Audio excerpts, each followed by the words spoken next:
Good day, I'm Nick von Stein from eBizRadio.com. I've got Jayson O'Reilly with me from Atvance Intellect. This is our second podcast in our series that we're going to be doing with them. Hello, Jayson, how are you? Hey, Nick, very well, thank you. And hello to your listeners. And it's great to be back. Thank you. It's great to have you back. Now, as everyone knows, this is going to be a whole bunch of podcasts on data. Today, we're focusing specifically on security. It's a very broad encompassing topic, and it's kind of a case of where do you begin. I think the most important part is people wouldn't be trying to get all this data and selling it online in the dark web if it didn't have a value. So let's start there. Correct. And I think at the beginning of it, let's set the tone of the conversation. I think one of the things that we're seeing specifically in our industry is the naming conventions. So yes, security. One of the things is when we say we do security, we always have to try and justify: are we doing digital security? Are we doing physical security? Are we doing? And there's also the term cyber. So there's quite an interesting concept on a lot of social media where cyber as well has got a bit of a bad rap, and also articulating it to the board. So one of the terminologies we're really focusing on, and this is in line with the data strategy, is really around information protection, and that really starts to look at information security, and it starts to look at how organizations utilize data. So again, apologies, I thought I'd set that tone correctly, because I think if I have to read another blog or another conversation around what is the cyber thing, it should be information security and information protection. It's an interesting concept. It doesn't really matter what you call it. It really matters on the outcomes. I totally agree. Now, I just wanted to just bring up, we're going to at some point bring in the current lockdown and corona and how it's all working into internet security at the moment. But even if you're listening to this in the future, these trends are still established. They've just heightened at the moment, and they're going to be heightened further going forward whenever you're listening to this. So just take that in mind. We might be a bit specific on circumstances today, but it's very broad and encompassing and designed to show you some of the dangers that are all-encompassing as we go forward. With that in mind, I was talking to you before we started this recording, and it's true what I said then. I've had so much more phishing attempts and scams through the eBiz Radio website in the last 6 weeks than I probably have in the last year combined. And one of the reasons for that, I think, is that the criminal market is just as disrupted as the so-called normal, legitimate market. Correct. And so you're seeing these increase in phishing attempts, these increases in hackings. And I think that that's important to take into mind as we're having this conversation. Yeah, and I think it's so. I think that it comes to this age-old concept of, and the reason why we've seen this exponential growth, right, is primarily based on is security, and information security was always perceived to be you were safe behind the company's big walls, right? So having this infrastructure in place, and ultimately you came to work, you opened the big wide gates, and you sat down at your desk, and you then closed the gates behind you, and everything was safe. Obviously, with infrastructure and digital transformation, COVID-19 being the ultimate disruptor, the critical component is that perception of perimeters changed. So what has changed is the attack surface. So when we talk about the attack surface, we talk about the area that your typical threat actor would look at. How do I go and breach an organization, or what are the techniques that I use to breach an organization? So, that's why we're seeing this proliferation of attacks and how the attack vector is changing. Why? Because our staff are no longer behind the bricks and mortar. They're no longer behind these huge, big, firewalls and infrastructure deployments. They're now sitting at home, where they now have access to a ISP.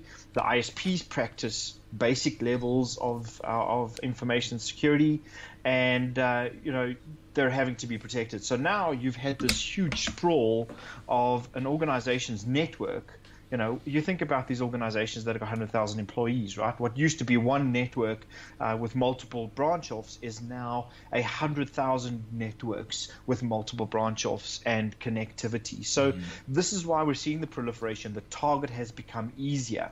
It's not to say the target wasn't always easy, right? So again, this is where the education and awareness came in. So a lot of corporates started practicing education and awareness inside of their organizations to make sure that they create human firewalls. The challenge, again, comes in is when you look at an organization and how they look at their risks, the challenge is the access to information, right? So what's happened is the attack surface and how I get access to the information and who I get access has changed. And all that's happened is our threat actors out there have gone, hey, this is awesome. I'm going to write in some ransomware into a little robot. I'm going to utilize the capabilities of the dark web. Pardon me. And I'm now going to start effectively, going out there and seeing who I can own. And when I own them, start having a look at what data I can get to. You must understand, I think, once an organization or an individual has been breached, they say on average, that specific piece of software has been monitoring that organization or that person for probably around about 200 plus days, right? So the process of trying to break an internet connection or bring down a website, that's no longer there. So this is why we're seeing this huge proliferation is they're getting smarter with their bots. They're bringing in artificial intelligence, and more importantly, they're using all the tools and the techniques that we're using to fight the threat actors effectively to look at how they can profit. It very much is like a warfare whereby a new piece of defense comes up, and then in a few months, in these circumstances, even sometimes a few weeks, there's a new countermeasure, a form of attack. And then you get a shift in defense, and it's like this constant, ever-evolving battle. It's very, and also one of the interesting ways that I find a lot of hacks occur is it's almost like a virus. They pose as a company heavily associated with the target company, or they pose as someone within the organization. Someone thinks that they're opening a link that actually is supposed to be legitimate. It isn't, and we're at the races. It's like a virus. Absolutely, and people need to, and people and organizations need to be very cautious as well. You've got to remember, we talk about data and big data and access to data, right? One of the biggest challenges that most organizations and people face is we tend to find a problem, and then we tend to try and fix a problem. There's no intuition that's utilized. There's no data analytics that's generally utilized. There's no type of intuitive type of artificial intelligence that's utilized. And what we start doing is we throw more technology and we throw more control at trying to prevent the problem from happening, right? So what we're starting to see is organizations and risk cultures in business starting to realize that they've got this proliferation of data not only coming from their business applications and their user community, but also coming from the security technologies that they're using to protect themselves. And that in itself is becoming almost this conundrum of how do I now filter through all of this data that I'm getting from security technologies? How do I prioritize that data? How do I prioritize one phishing link over another phishing link? How do I, this is also becoming organized. So again, as much as we're starting to look at the challenges of how organizations are being effectively attacked and the threat actors are looking at them, the challenge we've had in the past is organizations also have been throwing point strategies at the solution. And that in itself has brought this multitude of data. So where organizations are today, and it's the business rightly so saying, right? It's basically saying at the end of the day is, guys, we can't continue on this. So looking at your warfare strategy, right, is, we can't continue to bring in, new really high-powered tools continuously helping us against that war. How do we manage that? How do we consolidate that? How do I make better sense of the actor that's able to get into my organization and find that needle in the haystack strategy he's using.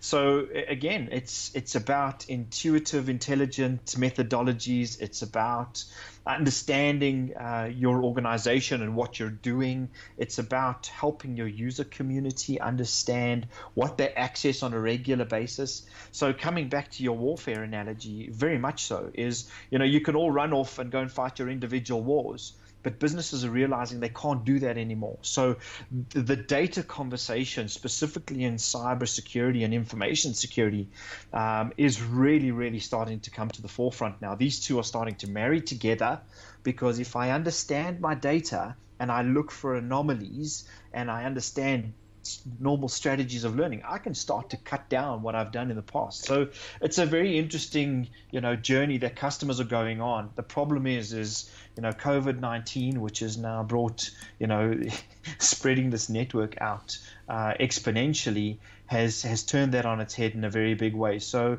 organizations are looking at this and saying, you know what, moving forward, we've got to look at a better way of doing this.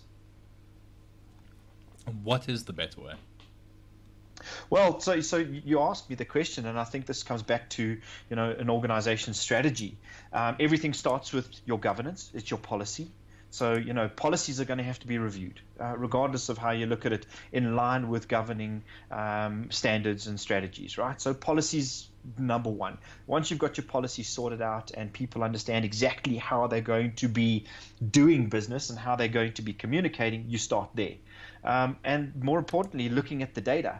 I think it's one of the things that, being in cybersecurity and information security for the past 20 years, the critical thing I can't understand, and I've never really been able to understand, is, we're so busy trying to plug holes that we're forgetting why we're plugging holes. And when there's a data breach, everybody runs in one direction and tries to fix it. If organizations, look at this, and COVID has really changed that, look at it from a risk perspective. Look at it from a risk perspective, from a network, from an architectural perspective, from a data perspective. You'll start to see that will reduce costs. In other words, the investment in technologies. It will also change their strategy around what technologies they're using. One of the vendors I'm busy obviously skilling up on in this time talks about defending yourself with software. This is a software problem. We're talking about code that's been written. We're talking about vulnerabilities written in code. This is a code and a software issue, right? So how do you fight a software issue which is exponentially growing at 10,000 times a day and try and fight that with people? You can't. So that's going to change. Like I say to you, with organizations looking at this, they've got to employ the right technology, doing the right thing, and able to protect them at the right time. And by the way, that's not getting rid of the people, because validation is critical and verification is critical in the fight against the right threat actors. What you don't want to do is bring the business to its knees because an application looks like a phishing attack or behaves like a ransomware, right? So, one of the things that we practice as a business is looking at intelligent methodologies and really making sure that customers evolve their strategy in reducing their costs and look at these intuitive solutions. Artificial intelligence is part and parcel of what organizations should be looking at today. We're starting to see some of your traditional vendors investing in, things like machine learning. If it walks like a duck, it quacks like a duck, it must be a duck, right? That concept of understanding what does the user do on a regular basis, and if we utilize these really smart mechanisms, which by the way have existed over the last 18 to 24 months. You start to change the fight that you're taking to these people trying to access your information and also trying to access your privacy.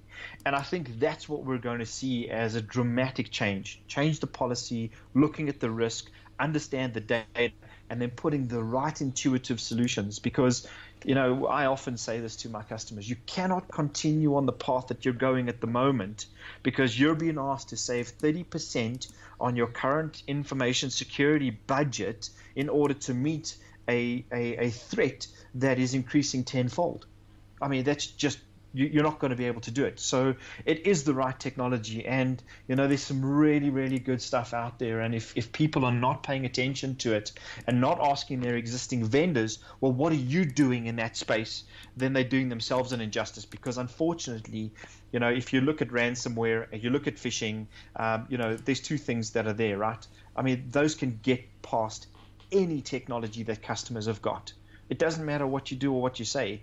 And we cannot rely on the human being to protect an organization. And I think, unfortunately, it's a myriad of strategies, but with the right technologies, the right policies and processes in place, the right way that information is governed and data is managed, this shouldn't be as difficult as we're making it out to be.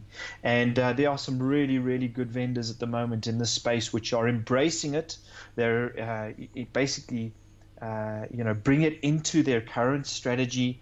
One of the challenges we do see in the vendor community is, when we look at, and I'll give you an idea, when we look at the information security vendor landscape, we're talking about almost 3,000 vendors that currently provide technologies today.